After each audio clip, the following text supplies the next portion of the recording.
Deməli, Xterra Elite'in komplektasiyasına və quruluşu necə olacaq? Açdıq bloku. Bu alt ştanqadır. Blokun özüdür. Orta və üst ştanqa durba deyil, ştanqadırlar. Yəni, bilməyənlər bilsin. Bunu taxdınız içərisinə, sıxdınız, ortanı böyütmək üçün budur. Birinci, taxırıq qoltuğu və qolunuza uyğun tarazlayırıq.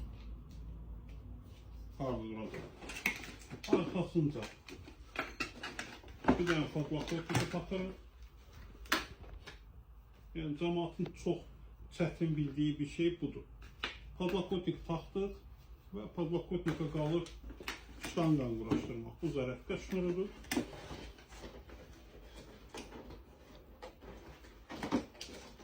Kaçuşkanı quraşdırıq ştanqaya.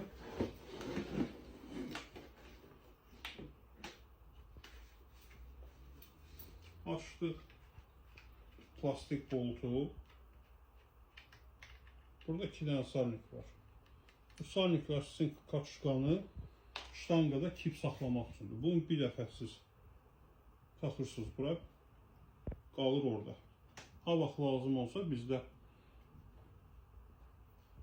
zapaslar, yəni ehtiyat hissələrinin içərisində bunlar var. Kiməsə lazım olsa müraciət edə bilər. Kaçuşkanı keçirdik, düz oturdu yerinə və həmən yerə plastik boltu yerləşdirir. Bunun bir tərəfi rezbalı olduğuna görə bu tərəfinə qayqa lazım deyil.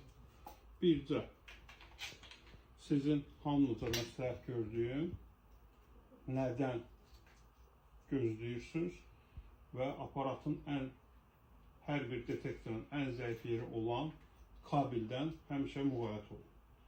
Kabelin fərqi yoxdur. Altdan apardınız, üstdən apardınız, heç bir fərqi yoxdur.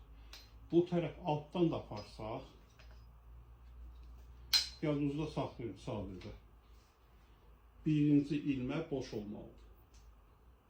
Birinci ilməni boş edəndən sonra gətirib bunu da bura taxırıq. Öz yerinə otuzduruq. Burada sıxdıq. İlmə nəyə görə boş olmalıdır, onu da izah edeyim. Ola bilər gəzdiyiniz vaxt bu kabel buradan içəridə mörtdür. Yəni ki, bu bütöv bunun içərisində paykalanır. Gəzdiyiniz anda ayağınız burxular, ya Allah ki, nəsə olar, bu qabağa gedər, ya arxaya gedər, bu buradan dartıb bunun içərisini qopartmamalıdır. Bu boş saxlayır. Detektor işlətməyə hazırdır.